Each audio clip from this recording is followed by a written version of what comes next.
Where are they going to go? How are they going to survive? The key word, survival. A human will survive. How do we want them to make it? My name's Adam Grant, and I'm the executive director of A Brighter Way. We help people to navigate systems that they're unfamiliar with because of their incarceration, and the people who are doing the navigating for them are formerly incarcerated themselves. Our basic description for A Brighter Way is that we provide social supports and system connection or service connection.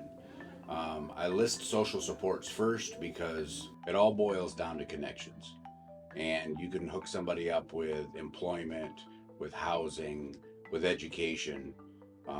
But if they still feel like they're alone, a lot of times those things won't take a hold. So the social supports allow everything else to happen.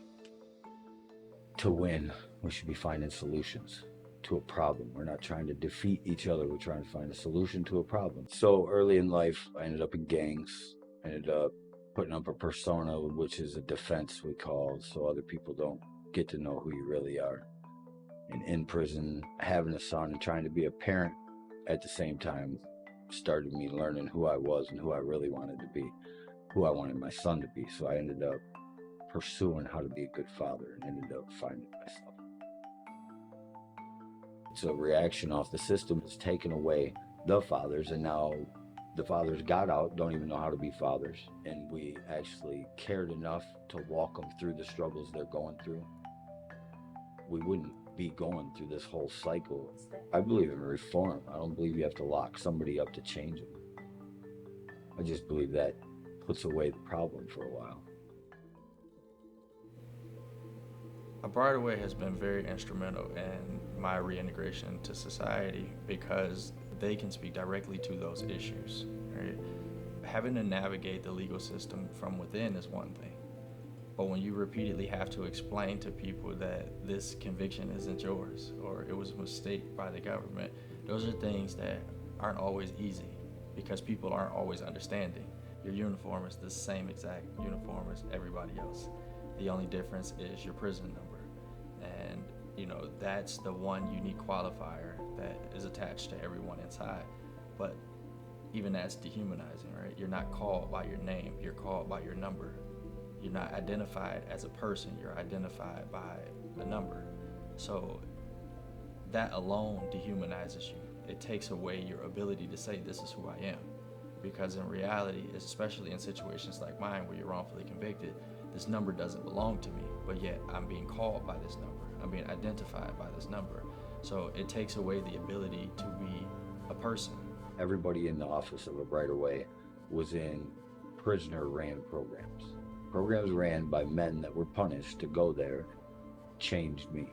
A Brighter Way steps into that space of being that conduit of positivity, right? They have the ability to speak to change. They have the ability to really be the effective communicator in spaces where not many people can.